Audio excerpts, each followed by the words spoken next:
Hi, this is Paul, and I'm here with someone that most of you will recognize. This is John Van Donk. John has been my partner in crime in starting Estuary, and John runs ElseNet, and John has been really doing a ton of work to develop the Estuary program and all this stuff. And John, every now and then, John will tap on my consciousness Congress and say, "Hey, we should get on the channel and have a talk about this with respect to Estuary because we really need to address it." So, John, what do we got to address?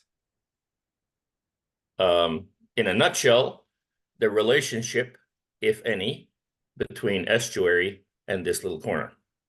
Okay. Now, and when John talked to me about this, I said, wow, this is timely because right now, especially my little corner of the little corner has been going through some, I think, some adolescent identity crises. Lately, some new names have been popping up. This little cave or this little clearing. And I'm sure some other ones will come because lots of interesting words start with C, but we've been a whole group of us have been having conversations for a whole number of years. It's funny because when I started to date my wife, and at one point I just sat her down and basically said, what do we have and where is this going? And I think that's kind of where the Mhm. conversation is at right now. What do we have and where's this? DTR, Yep. DTR, DTR. Define the relationship. Define the relationship. That's That's what right. she was referring to. I'm pretty That's sure. well, I was, we got to define this Oh, okay. relationship, and I think that's where a lot of these relationships are going. I haven't posted yet. I had a great Randos conversation this week with someone who does as a hobby stand-up comedy, and he let rip on this little define the relationship moment for the corner, and it was quite funny. It'll be out on the main channel soon, but you've often raised and so I said a number of things to you in that conversation that surprised you. I just finished a Randos conversation, my first live stream Randos conversation with someone that I think really shook up to define the relationship in this corner. But also the relationship between whatever this little corner is, its reality and stuff with Estuary, because some people think it's sort of synonymous, and I know it isn't, and you know it isn't. And some of the things I told you about the corner, which really surprised you, because for a lot of people watching, the size of the corner for them is very different from my opinion about the size of the corner for us. Well, that's where we bumped into each other yesterday. Yeah. So where do you want to start, John? Well, let's just start with that. I mean, we were talking yesterday about actually about this upcoming conversation, and you threw some number around like you thought that maybe there are 500 people who consider themselves to be part of this little corner.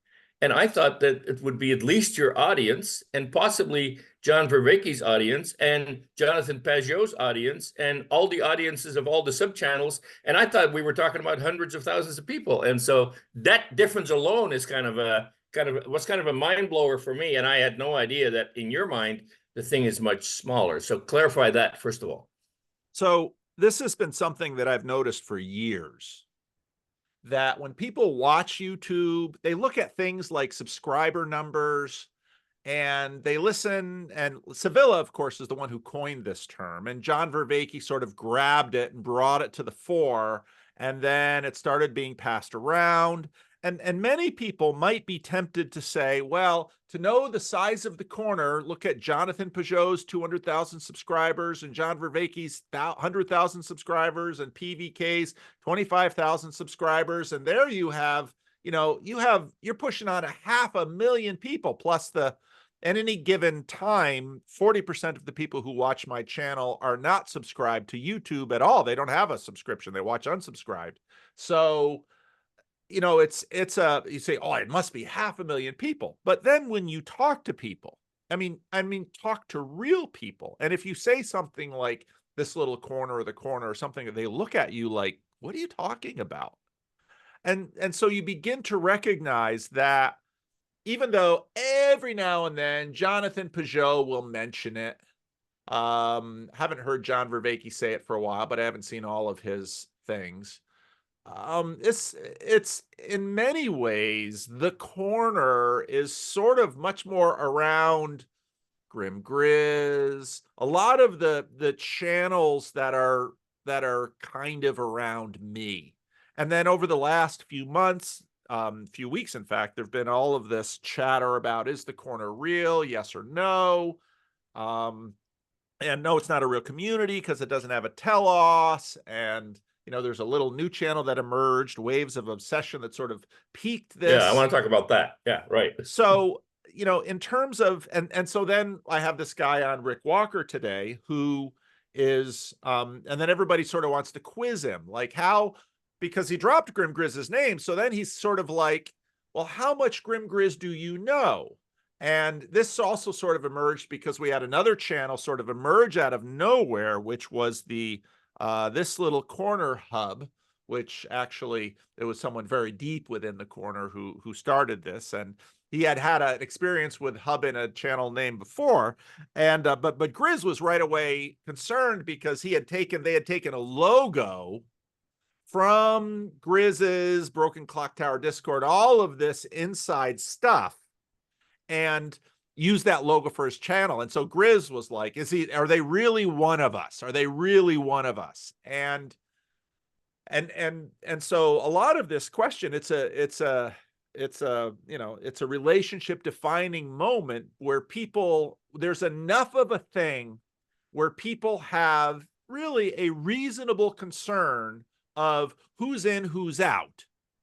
But, as part of what's behind my calling Jordan Peterson the unauthorized exorcist of the Gospel of Mark is because if you read the Gospels, you find those moments. So in the Gospel of Mark, there's someone casting out demons using the name of Jesus, but it wasn't one of Jesus' disciples.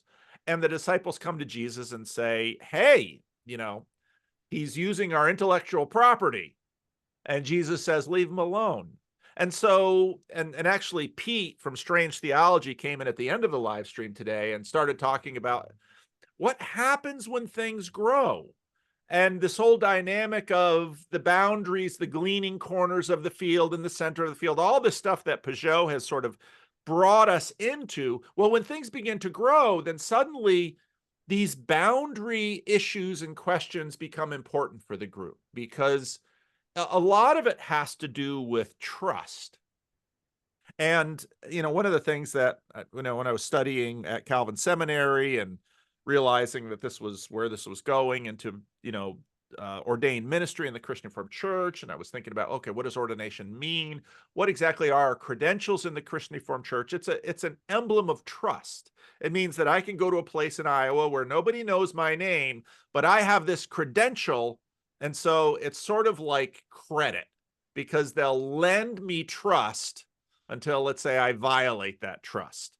And so a lot of what's happening now is people are trying to figure out, okay, well, where is this thing real? Where are the boundaries? What's going on here? What do we have and where is it going? And it's totally natural when a relationship gets to a certain point that everybody begins to recognize, I'm already extending trust. I'm already buying into this. I'm already expending resources on this. Is this a good thing? And you see that in the Gospels too, in the Gospel of John, where Jesus sort of blows their mind over eating his flesh and drinking his blood, and the whole people are like, nope, I'm done, and walk out. But it's actually moments, these inflection moments are actually crucial for the development of an entity to have identity and understand itself. And then we've got, part of what we have is that this is very different from a church where there's members and where there's, bylaws and all of these things that sort of structure the group. There's none of that here. It's just a network of relationships, and it's sort of facilitated by social media and some of these things. And, the whole leadership conversation just fascinates me too, because if with an organization that isn't formed, leadership is just sort of, it's not formal at all. I mean, I can't fire anybody from this little corner. And actually, CW Weeks is going to have a conversation with Nathan Ormond, because CW, see what he's doing is he's testing the boundaries. And what happened with having Rick Walker in today is we were testing boundaries, and kids do this all the time as they grow up. So one of the boundaries we have to look at is estuary, because a lot of people would just sort of put these things on top of each other and think, well, they're all the same thing, and they're not the same thing at all. So why don't we But they are embodied in you. They're both embodied in you. And that's kind of an additional factor that confuses a bunch of people, because they think that, you are a prominent person in TLC and you are a prominent person in Estuary. And so that kind of confuses a few people as to the relationship between these two entities. That's fair. That's fair. But you have no idea how many hours of video you have just reignited in certain corners where there's going to be all this hand wringing about. No. No. We'll sort it all out right now. Oh, will we? Fortunately, the good thing is that if people tune out of this video after the first 5 or 10 minutes, it will not be my fault. But John, let's, I mean, okay, but with respect to Estuary, I would argue that I've got a lot of face in this, but you've got a ton of hours in this. That's true. Because anybody which made me wonder when Chris of Waves of Obsession did his whole thing about TLC, and I watched that whole video with great interest and with the listening ear. When is he going to mention me? When is he going to talk about Estuary? When is the idea or the concept or the project of Estuary going to show up on Chris's radar? And it never did. And I'm not really, I am perfectly fine with not being mentioned on any video at all, because I have a life. But that oversight or that omission was really interesting to me, because that tells me that he has a view of what TLC is that does not necessarily have any relation to no, what TLC is that does not have a relationship to Estuary. And I'd like to check that with him, as a matter of fact, at some point. I don't know if that'll ever happen, but he'll probably watch this. So yeah. Well, anyway, Chris, I really want to know why you left me out of the picture, because, and I don't mean as a defensive statement at all. I'm wondering if there was any intentionality there, or whether you thought about it, whether to include it or not, or where it fits into the frame of your outline and your hierarchy. But anyway, so back to how much time I have into Estuary. A lot, and I agree with you that I have a big pony in the race. But that's not the main reason why I think that relationship between Estuary and TLC is important to reflect on. It's not because of my role in it. It is because of what it is in and of itself. So yeah, I mean, I'll say more. Okay, well, a tiny little history. You were doing stuff online, and I had some experience with stuff on the ground. My storytelling meetup group that met in Chino, on stages, in rooms, chairs around, a theater, and various other on the ground experiences with people meeting in small groups. I was a small group leader at Mariners Church down south. Did some leadership training there. So I have some experience with small group personal engagement, people with one another. So then I said to you, Paul, all this online stuff is all good and well, but you should try, when you started talking about Jordan Peterson, you should start a Jordan Peterson meetup group. And so that was kind of the beginning of my having some attempt at influencing where you were going, because I remember your initial reaction was, well, that's not going to do anything. And then you actually tried it, and 20 people showed up, and you were converted. And I'm going to take all the credit in the world for that. 13 people showed up. The first one was 13? First one was 13. Oh, okay. Well, The I second stand one was corrected. about 20, but Yeah, see, there first you one go. was 13. Yeah. Well, you have a big bullhorn that you can invite people to your space with. And so I'm glad about that, because the truth of the matter is that there is something incredibly important about the TLC community that put Estuary on the map. Yes. Because when okay, so a little bit more history.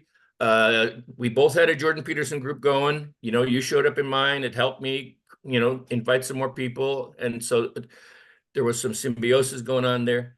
And then Jordan Peterson disappeared, and you began to wonder, well, what are we going to do? Are we going to quit these small groups, or are we going to have to rebrand them? And then you and I talked about that, and you came up with the idea of Estuary. I thought it was genius. We both rebranded. I moved mine to the church. We began to reconfigure what church adjacent means and all of that. We came up with some narrative to flesh out the branding. And I did that on my end on meetup.com, and you did that on your end in Sacramento. And so then what ended up happening, and well, you were again a huge role in that. I said to you, we need to develop this thing. And what that's going to take is the training of some leaders. We need to develop leadership. And I still remember to this day, well, John, good luck with that. I'm too busy making videos. If that's going to happen, it's going to have to happen. It's going to have to be you. And I'm old. I mean, I really wasn't looking for a side job. I really wasn't. But you put me up to this. There's so no here such I am. thing as retirement in the kingdom of God. I'm sorry, John. No. And I'm okay with that. But so then what ended up happening was we both kind of thought through what the structure of that thing might be. And then we came out with the ElseNet invitational video, and people signed up for that. Well, you should remember how someone showed you how to do a Google thing. Document, yeah. And but nobody told me where that Google document went and how I would know if anybody signed up. There were already 20 people signed up before I even knew it. John and I do this video. We post it on the channel. John thinks, oh, we'll have lots of people sign up. And so then I check with him, John, how many people signed up? None. Oh, well, guess it didn't work. Then he comes back to me a few days later, sheepishly, I didn't know how to check where they signed up. We have 19 people. Yes. And some of those people, well, I don't know quite how to say that. Some of those people, I had one guy show up who was one of the very first to sign up. And he came back last night to an ElseNet meeting just to check in. But he's had an ElseNet group or an Estuary group going in Central Ohio for this whole time. It's 2 years already. Yeah. So no. Anyway, so then this leadership thing starts, and then I begin to think, well, we really need to find a way to be able to communicate, and so then Joe van Achterberg in Holland helped me put estuaryhub.com together, and so that is now a clearinghouse and a database for all things estuarily. But those leaders that initially signed up came from TLC. And I am forever grateful, because that's where the real quality leaders came from. I mean, I have some really super qualified leaders right now that know nothing about TLC. They came a different route. But the bulk of estuary leaders, and there's more than 100 of them around the world right now. Yeah. But the bulk of them came from TLC. Yeah. And as a matter of fact, in some of our conversations and in some of our leadership sessions that I do twice a month, sometimes the topic comes up. Okay, just exactly how much TLC lingo is welcome in your average on-the-ground estuary? Because truth be told, there are still people coming to estuary meetings that don't watch your channel, that don't know anything about TLC. So that's another thing that differentiates us. And so we need to get back to that. But is this kind of what you had in mind about the lay of the land, about the original relationship between? Yeah. And I think it's important to name some names here too. Right.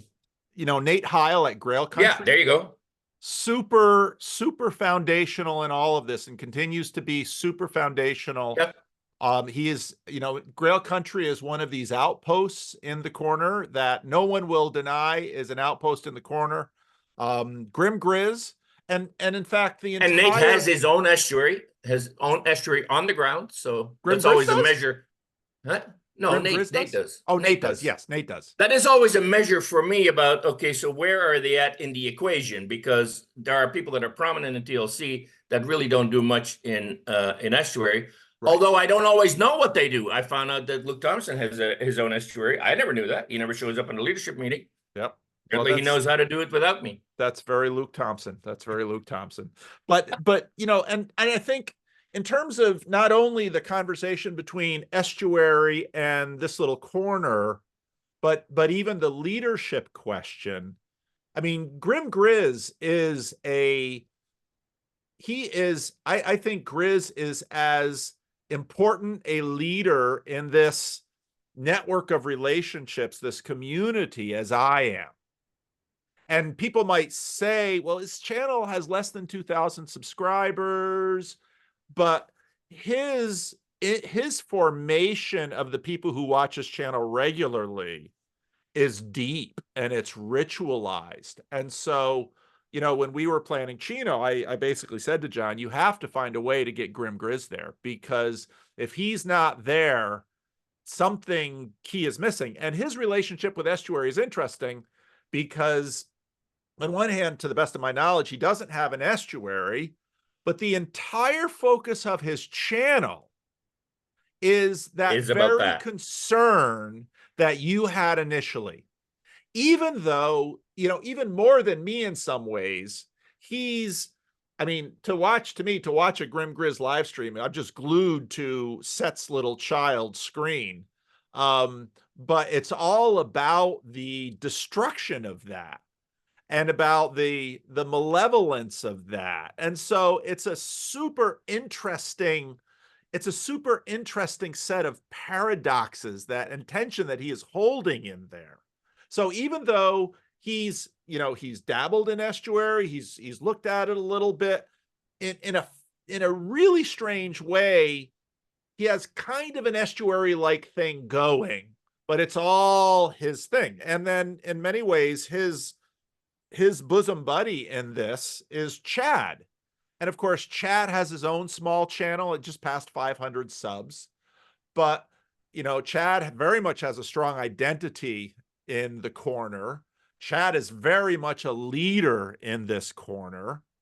But Chad also participates in ElseNet. And Chad is the one who, you know, not too long ago had the denim dinner, where, I don't know if you know anything about that, where he brings in people and serves in the flesh. That's right. Serves a meal for them in their basement. I just did a Randos conversation that will never be on the channel yesterday, talking to someone who, and when I talk to this guy, and he'll know exactly who he is, because I told him, I said, I'm going to talk about you, but I'm not going to mention your name or give too many details. But this is a person that he's a younger man, and he's trying to figure out where to go in life.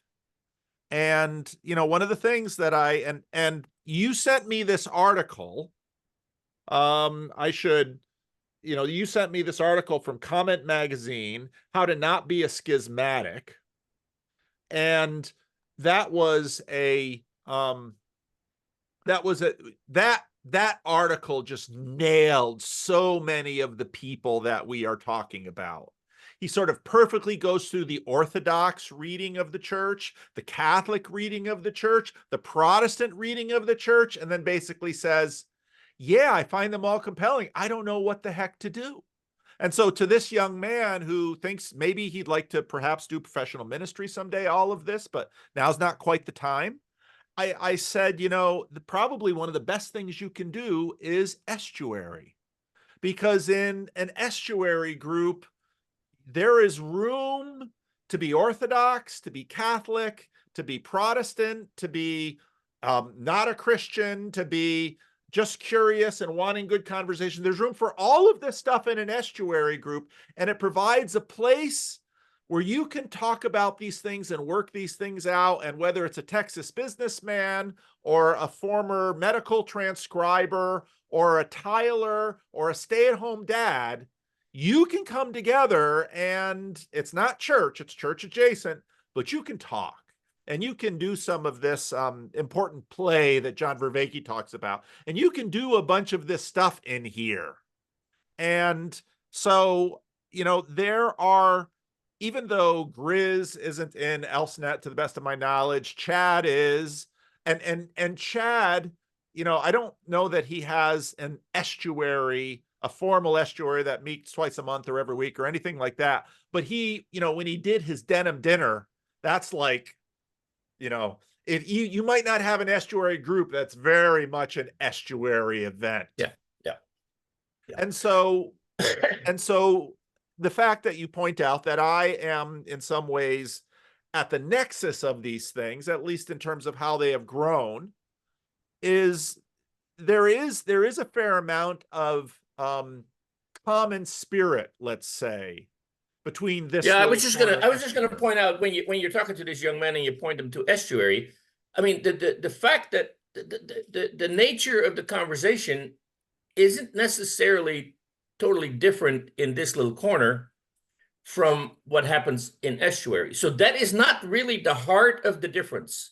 That is not really the essential difference between those two things. There's some overlap between, you know, your friend who is looking for some, you know, insight into different religions. Those are the kind of conversations you guys have on this little corner, sometimes in the live stream, and you know, people ask those kind of questions on Friday morning.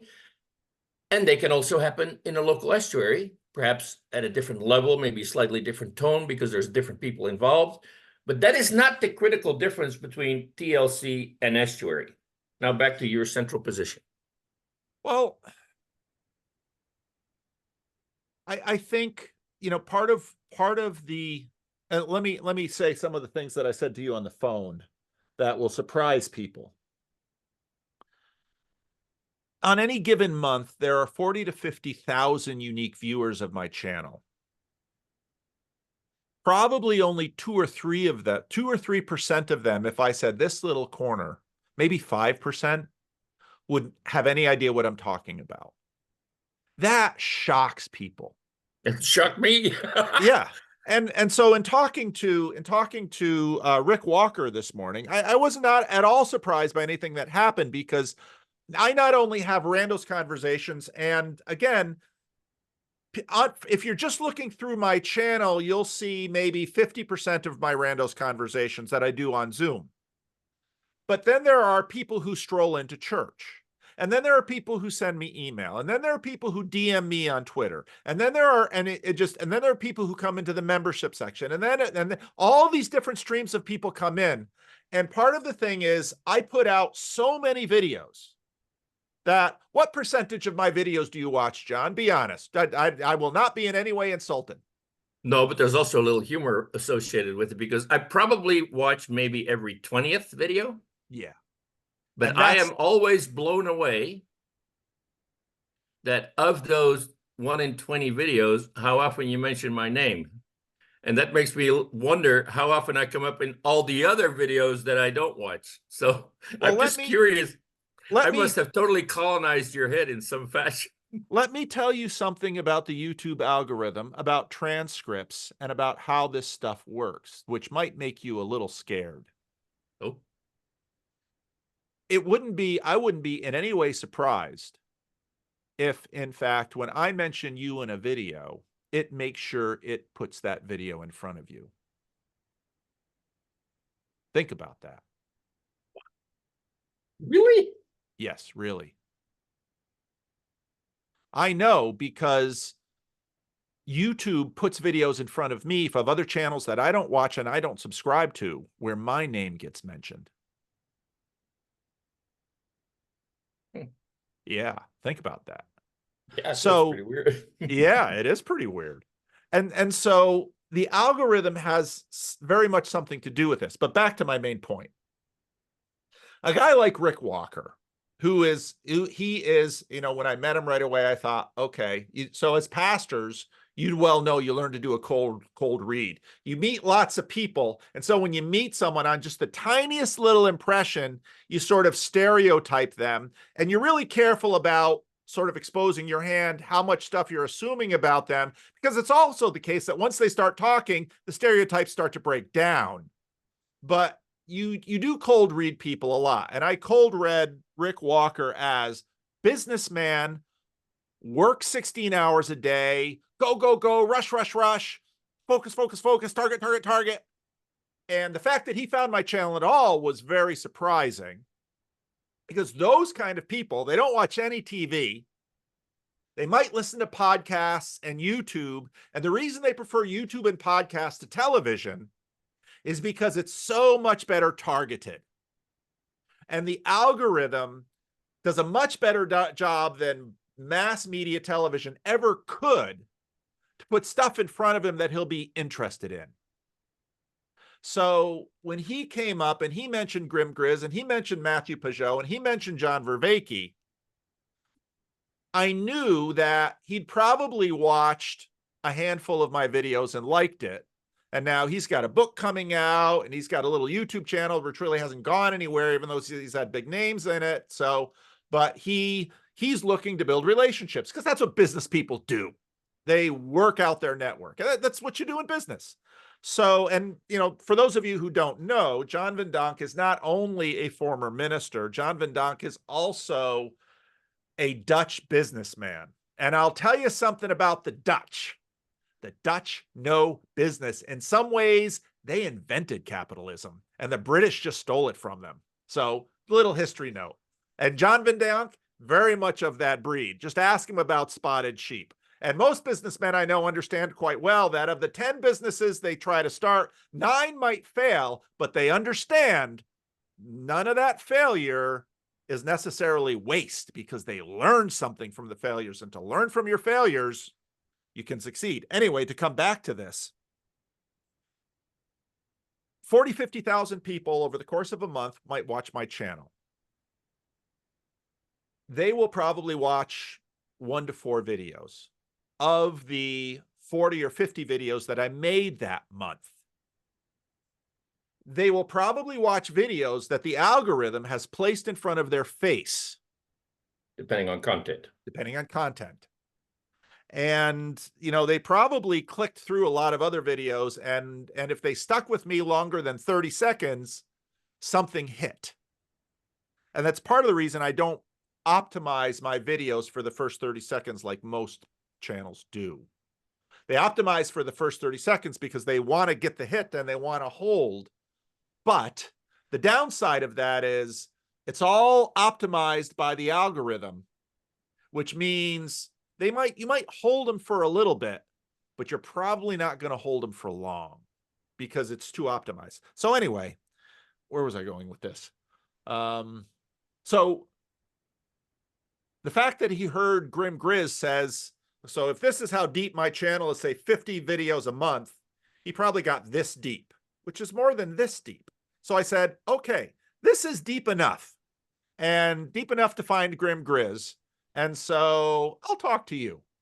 This deep, I have not a lot of interest. You get this deep, I'm okay to talk. And if you go all the way down, definitely have a conversation. So this is part of what's happening out there, and that impacts estuaries. And it's impacted nobody's estuary as much as mine, because of course, people come in because they've watched my videos and they travel in to Living Stones. And part of the reason that Estuary on 9 a.m. on Sunday morning is helpful to me is people come in for a worship service and, they'll hear my sermon, but they could have heard the rough draft on Saturday.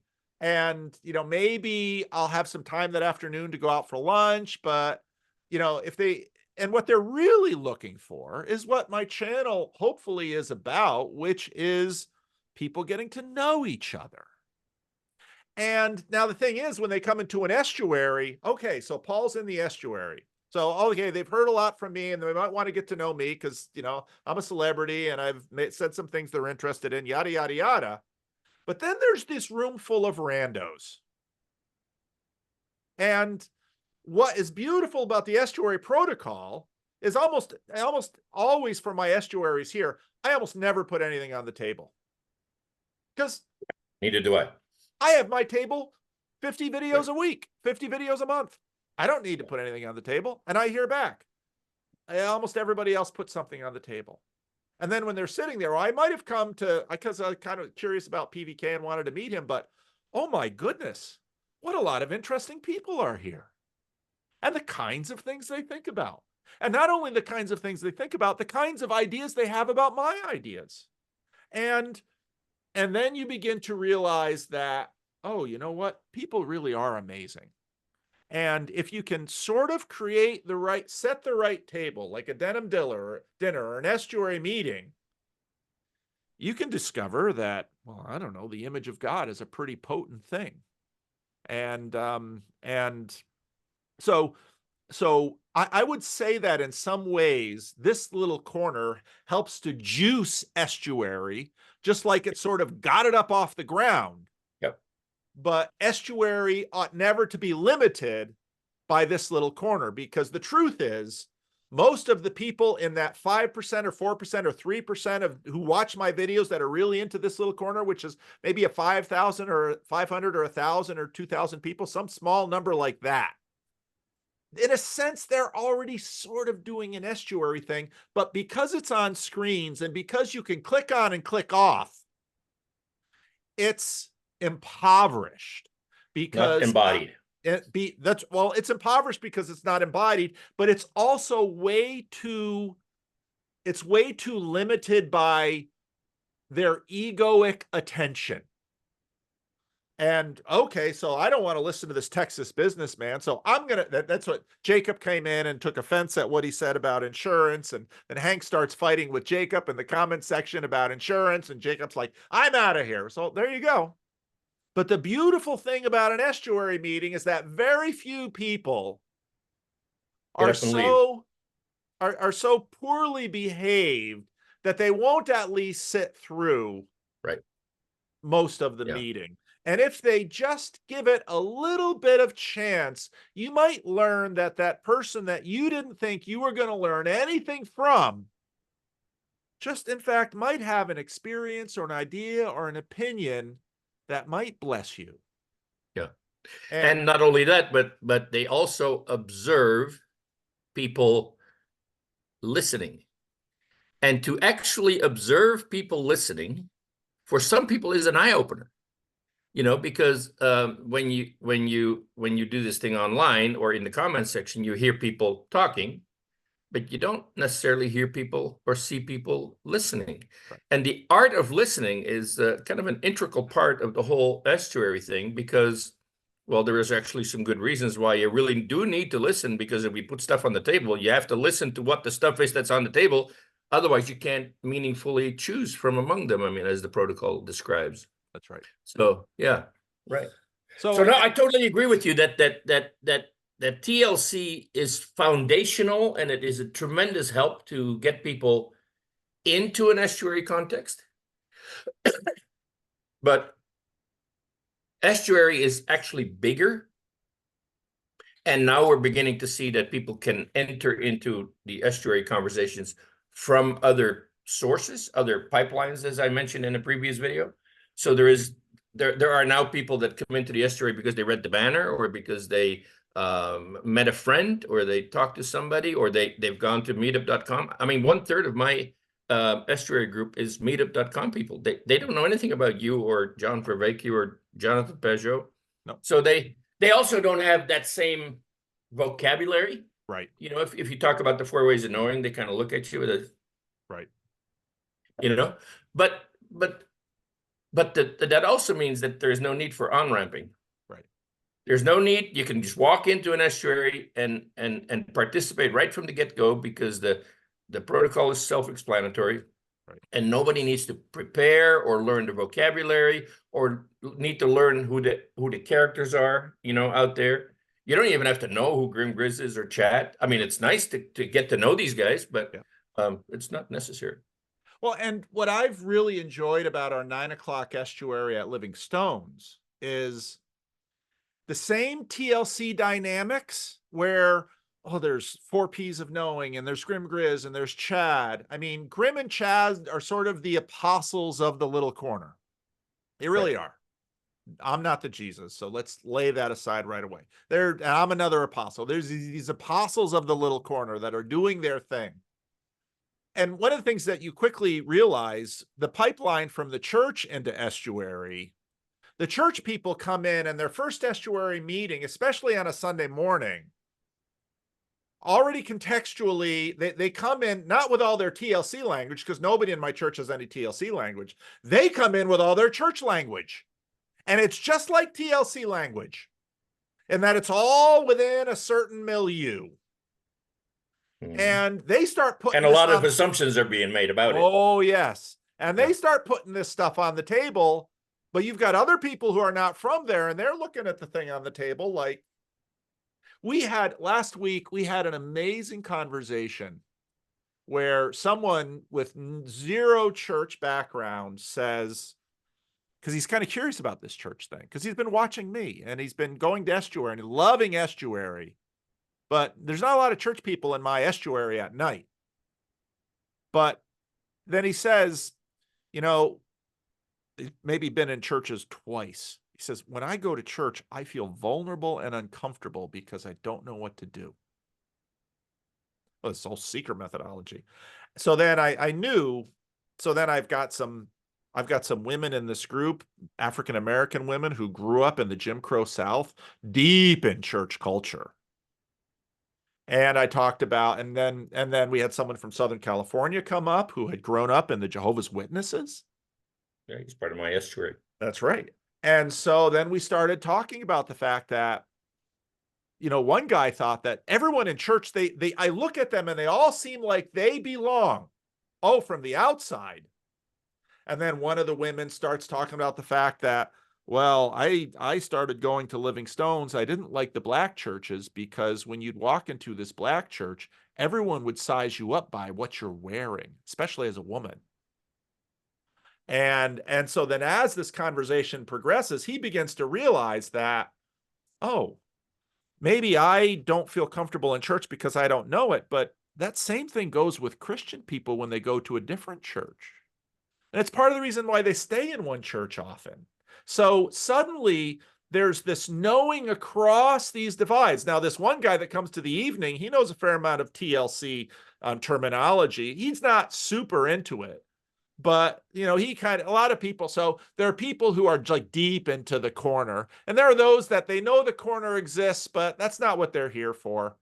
They might watch Peugeot, they might watch Vervaeke and Peterson and Vanderklay, but they're not in it for the corner. They're watching lots of other things too. They're never going to show up on a live stream, but they don't know it. And then people who, of course, don't know anything. But when you come into an estuary, suddenly people are crossing these little silos.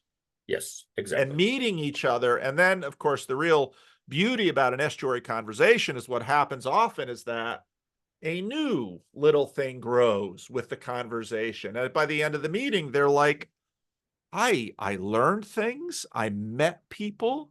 I really enjoyed this. I had no idea I could come into, of all places, a church. And there wasn't a sermon. There wasn't singing. I mean, all that happens at 11 o'clock. You can stay for that. But boy, it was a nice conversation. And those church people, they're kind of interesting instead of scary. Yeah. So, you know. And that's why, of course, ideally, we still think that estuaries do well to be church adjacent. But now I actually mean church in the widest, broadest sense of the word, because if it were mosque adjacent or synagogue adjacent, it would have the same effect. Probably, yeah. Oh boy, there's so many interesting. Well, and there's a major regional corporation that is looking at integrating it into their DEI, Human Resources Department. Isn't that just jaw-dropping? Beachy. Hey, but back to the difference between TLC and estuary, because we are also now talking a little bit about what you talked earlier about how when TLC gets bigger, there is more churn on the edges to define the boundaries. Yep. And I translated that in shorthand into saying TLC has limited scalability and estuary is infinitely scalable. I don't know about infinitely. That's infinite's big. No. Estuaries everywhere.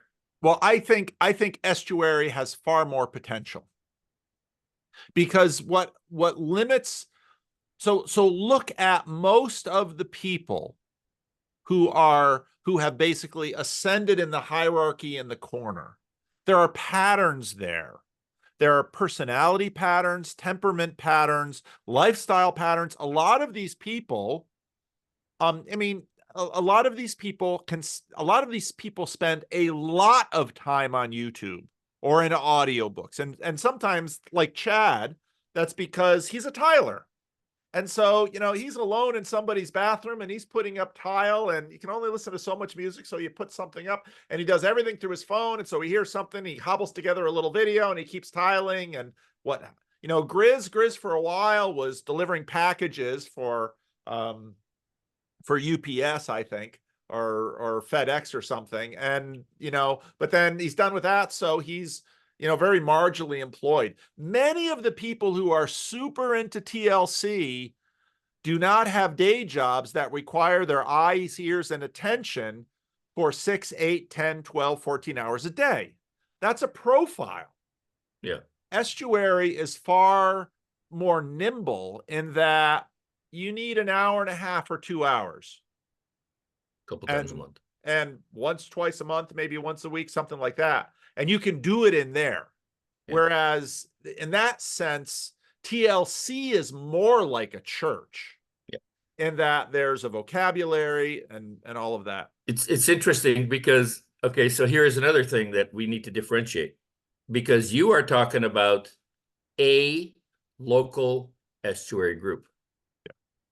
I'm talking about the estuary movement, where the multiplicity of leaders will create a multiplicity of groups that can multiply ad infinitum. There can be hundreds of those groups, yeah, thousands of those groups around the world. Yeah. And they are in Australia already. They are in Europe. They are, and so yeah, these kinds of groups can multiply infinitely. So there is the difference between an estuary group, one estuary group, and the estuary project, which is much more scalable. Yes. No, I'd agree. It can grow far larger.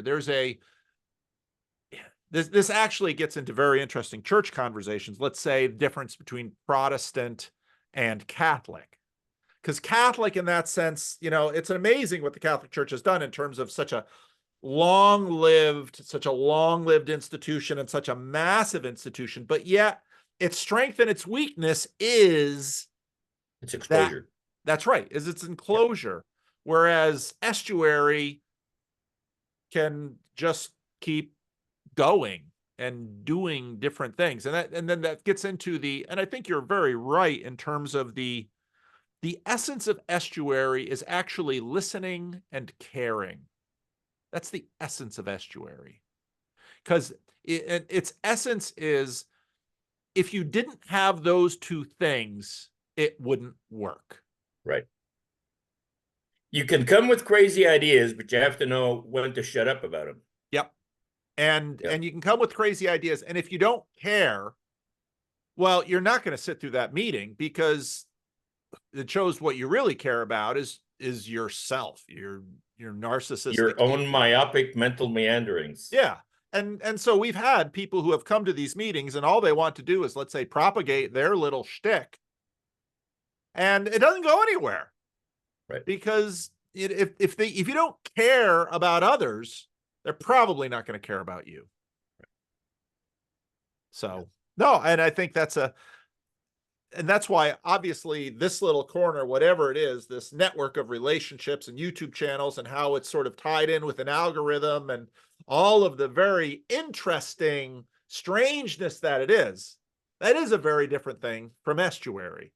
Yeah. And what is, and here's another huge difference, the way I see it, at least, between what happens in TLC and what happens in a local estuary. And that is, in TLC, it is still true even today, to a large degree, because of your role in it all, that the content of the conversations are sort of dependent on what you put out from the top down.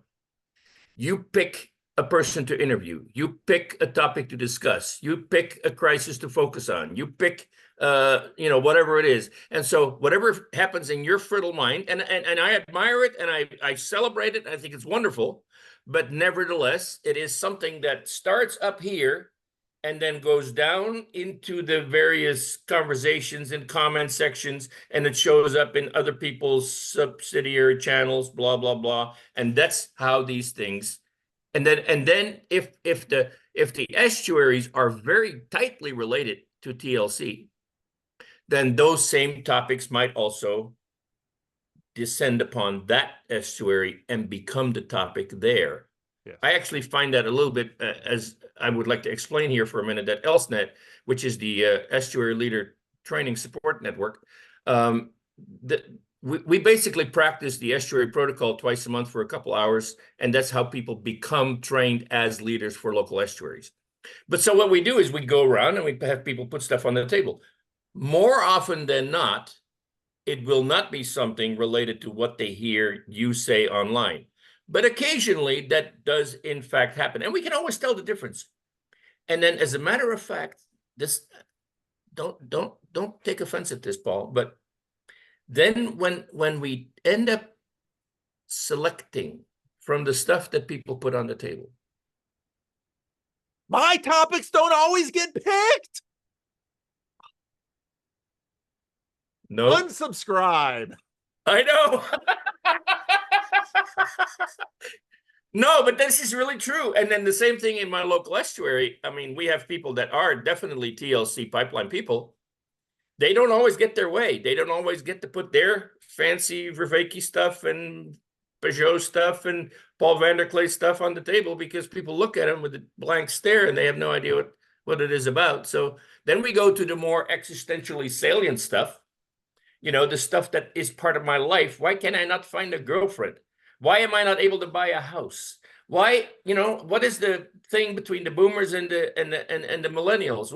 What about abortion? What about, sometimes it's the political crises that come up. Yeah. We have one atheist who is just struggling and wants to really learn, what is this church thing about? I don't get it. It's weird. I meditate and I'm good with that, but you guys have this thing about church. And then he throws that out sometimes on the table, and then the church people kind of want to get into that a little bit, but for the most part, people don't. Anyway, there's a beautiful coalescing of topics that arise from people themselves, from within their life, their lived experience. So I would say that the difference between TLC and estuary is TLC content comes from above and filters down. Estuary context comes from below and moves up. So I think that's true. I think that's very true. I'm taking notes here. Got to think about a title. That's already in your notes. That's already in your notes. I wrote it to you. Yeah.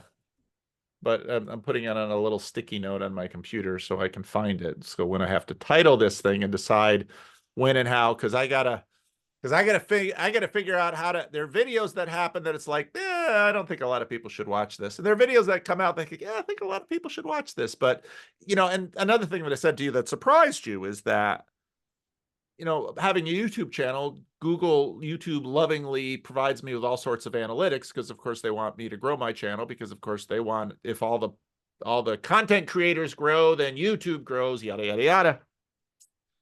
TLC videos never do that well. And take no offense, John, my conversations with you usually don't. If I talk about Jordan Peterson or some fancy pants person with high status, those videos just go. Talk about this crazy little cave or corner or clearing or whatever the heck it is. 1,000 people watch it, because that's about all that's. Well, you should create a thumbnail that says prominent estuary person proves Paul Vanderklay wrong.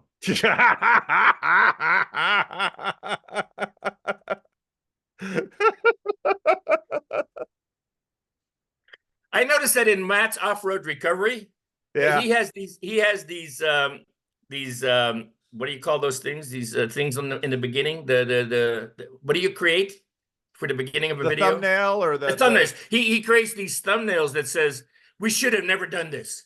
Oh yeah. The impossible rescue. We are going to fail. and it's just another recovery. So classic YouTube, yeah, clickbait. yeah. But you gotta watch the clickbait, because I understand. If you sell too high and don't deliver enough, they'll Well, make you pay in for the it with a case of this thumbs down. particular video, you put in a really cool clickbait thumbnail, and then people are going to hear you talk for 10 minutes first before I even get a word in edgewise. I know, So. and that's definitely going to turn them off. So that's the way that goes. Hey, we are going to have another conversation down the road a ways about conferences, but I also want to point out that people relate to conferences different, whether they come from the TLC community or from the Estuary community. Yes. And here's my explanation for that. For the people online, the conferences become an opportunity to rub physical shoulders with people that they only know virtually. Yes. And so there is a strong sense of, I need this. I need to be with my buddies. I need to be in Chino. And a lot of the reason why we had such excellent engagement in Chino from TLC, it was a lot of TLC people, is because they had this sense of, this is maybe the only opportunity I'll ever have to meet these people in the flesh, sit around a campfire, sing songs together, have food together. So there is this sense of, I need to go there. Yep. Estuary people who have the embodied experience every time they meet, who may even go out for coffee afterward and sit around, or stand in the parking lot and smoke, or do whatever it is that they do in the flesh, in person. And then in my group, we have a Christmas dinner, and all 20 people from my estuary show up, all sit around the same table, and we just celebrate life together. Yeah. Our attitude towards conferences is, I need to go there because I need to make this happen because they need it. So the TLC community, I need it. The estuary people, if they're going to get involved in organizing any conferences at all, it's because they need to be introduced to the estuary model. They need to have the embodied experience. They need to have what we have. So there's a bit of estuary evangelism going on in the conversation about conferences. Are you saying there's going to be a Chino too? Are you saying there's going to be a second iteration of the Chino conference? Is that what you're saying, John? Well, Paul, in a manner that you may be familiar with, you have some ideas about the cyclical nature of estuary, local estuary, regional conference, more estuaries, more conferences, and the way you told me that it now needed to be in Chino. I think with this newly paved parking lot and some room underneath the trees, and the room for a really nice campfire on the back of your property, and a plenty big meeting room, and some nice bathrooms, very functional. Good enough, good enough, good enough, good enough, good enough, and some fast food just down the street. I think the next major California conference should happen at Living Stones. Wow. The thing is, it can't be very big. That conference will be fairly small, because you can't really do a conference bigger than 100 people here. And a conference with 100 people is good size. It is an optimum size when it comes to being able to afford some celebrity speakers, and you'll be able to, you'll do just fine. We'll have to figure that out. Make it happen, Paul. As you said to me, you have the resources. Make it happen. Yeah, I don't have all the resources. I'll be glad to help you. I'll be glad to help you. Yeah, I don't have. You had the staff at Crosspoint Church was fabulous. Yeah, people. I agree. People, hospitality. People loved the reception they received at Crosspoint Church. A+. You guys did great. Anyway, I what you just said about, that's how the Bridges of Meaning Discord got going, because the people of our group here said, other people need this. So they started the Discord, and then we were, trying to help other meetup groups start. No, that's right. People, once people experience something that they value, the generosity kicks in, and they usually want to share it with others. Yeah. And that makes again the sort of the dynamic between this little corner and Estuary a very fertile thing, because the corner feeds Estuary in some ways that it's really difficult to get up off the ground. But there's a solipsism and a selfishness to the corner that that can really be deadly for groups, because once people have something like this, they're like, it's ours. We don't want it being risked by other people different from us, and by anybody who comes in. We have to make sure that there are kind of people. Again, you see this in churches all the time. They have to be vetted. And so you need this dynamic between the two that helps both sort of overcome because if it's too open, then you can't get a conversation started, because nobody will understand each other. No, I agree. If it's too closed, then it'll just atrophy and wither, because it's the chaos and order thing. You need new, fresh things coming in from the outside that disturb us enough to make us at least uncomfortable enough so that we have motivation to do some things. And then when it's done, then it's like, oh, that was good. It's meaningful. So there's a good symbiosis. Do you have any opportunity to interview people who have sort of withdrawn from the TLC scene a little bit? Can you reach them and say, hey, where did you go and what do you do for yourself now? I haven't sought that out. I do sometimes talk to people who have sort of left it. There's a lot. So I often on YouTube talk about the churn, and anybody who watches enough YouTube. You mentioned this. What's it? The Outback Rescue. The Recovery Channel. What is that? You just said that. Moore's Off-Road Recovery. Yeah, Matt's Off-Road Recovery in Hurricane, Utah. Right, Matt's Off-Road Recovery. I know a bunch of people who watch Matt's Off-Road Recovery. My friend in Australia, Warren, and he loves that. And it's guys. It's it's a very guy channel. Did you notice Matt on my Christmas card? What's that? Did you notice Matt on my Christmas card? I did not. Do you recall receiving the Christmas card? I do not. I don't. Where did it come? So I thought I sent it to your house. Anyway, Matt is on my Christmas card. Okay. We went to visit him. So there's a thing in YouTube, which is like the rest of life, which is churn. You watch a channel for a while, it sort of becomes mapped territory, and so you go out looking for novelty. And there's always this dynamic. You have men have this with respect to sex. People have this with respect to all. It's when travel. Something is people like novelty, and so you need something that brings novelty in. And Estuary potentially really helps with that, because every week you don't really know what's going to come across the table, especially if you continue to have fresh people coming into the group. And part of the problem about a silo is you don't have enough novelty coming in, and so then you get the churn. So there are plenty of people who used to watch my channel. I listen to plenty of people that in the comment section, they'll say, I haven't watched a video of yours for a couple of years, but this thing came up in the algorithm and I watched it. And that's totally normal. And I don't take offense by that. But again, that's part of what a lot of people don't understand with respect to YouTube channels, because they think, oh, 25,000 people are going to get notifications of Paul's video and are going to watch Paul's video. That's a whole lot of hooey. It's far, far, far more complex than that. So, it's also the case that, and I've said this right from the start. If whatever I do on my channel helps somebody for a season and then they watch less YouTube, turn it off. That's totally fine. Because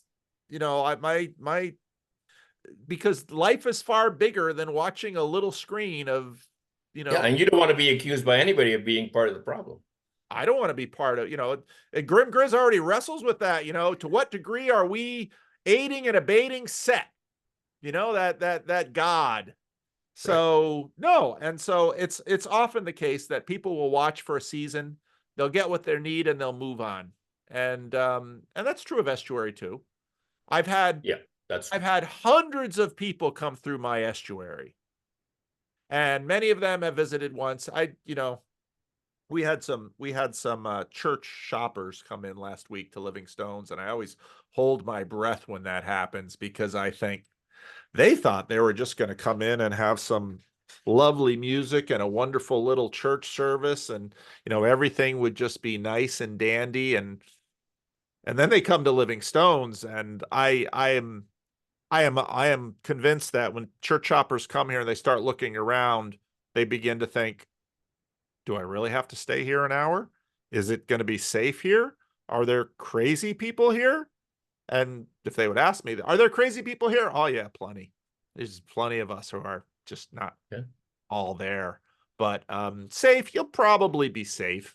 I'll keep an eye on you. I know the monsters at Living Stones, and I know where their buttons are. So and so church shoppers come, and it's like, first, if they come once, it's like, who knows? Most of them won't come back. They come a second time, it's like, oh, this might be what they need for a while at least. And so that's the way I approach all of these things. Yeah. Yeah. Well, I don't really have any other items on my outline related to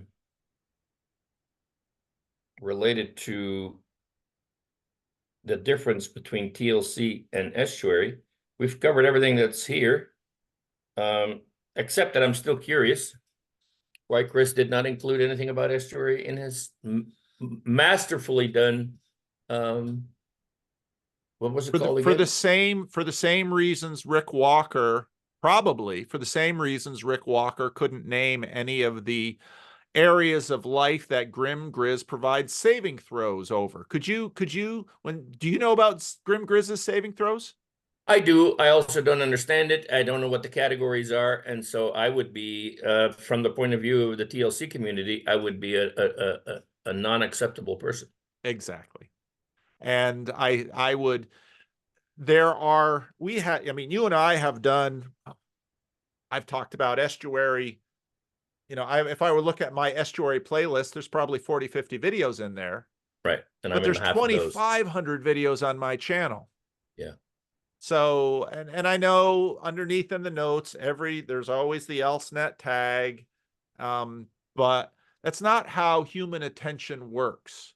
So even among the people who watch me semi-regularly, I asked Rick Walker too. I said, do you know anything about Estuary? And he just kind of looked at me. So he didn't know anything about Estuary, doesn't know anything about Grim Grizz's saving throws, because he might have watched 20, 30, 40 of my videos and not bumped into any of that, because again, you see what algo sends to you unless you go to the channel and start doing your own methodical drilling down. So it doesn't surprise me that he didn't know anything about Estuary, because in terms of TLC, that's sort of where his attention's at. And so Estuary, he'll just hear that funny word and think, Oh, no. He made comprehensive lists.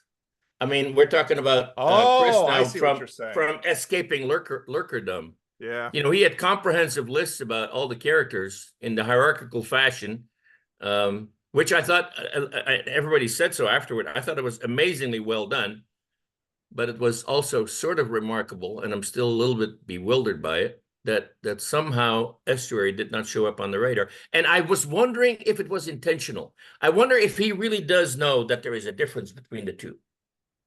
I don't know. I think you should get him I on a would Zoom like him to call. say it in the comment section down below. John is offended. You didn't see his baby. No, You didn't mention no, his no, no, no, no, no, baby. no. That's not why. No, that's not why. No, I'm just really curious. Gosh. Yeah. No, it's true. It's true. I Actually, it is my baby right now. It I is your think that baby. I have a lot of energy and time invested into Estuary, into its development, into its health, and into its ability to be sustainable. But I And owe a lot of gratitude, a debt of huge gratitude to TLC, because all my prominent leaders, yeah, they're most of them showed up on ElseNet via TLC. yeah, So yeah. And John, we should admit that, when I was going to meet Jordan Peterson, you were like, how much are you going to talk about Estuary? Are you gonna tell Jordan Peterson about Estuary? You gotta tell Jordan Peterson about Estuary. If there's a colonizer, you'd think again that the Dutch invented everything and the British just stole it all. It's the truth. It's the truth. The Hollanders, they're really the people that have changed the world. unlike the Frisians. Oh!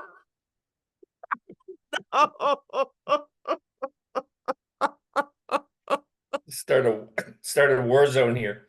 Oh no, the Dutch Frisian thing. Here we go. All right. Well, maybe we should land the plane before we cause a problem. One love. Is it right hand of left hand? I'm dyslexic, so I do it different ways. I usually, if Freddie's over here doing it this way, I do it this way so we can picture frame it. So, one love. All right. One love. I'll end Thanks, the Paul. recording.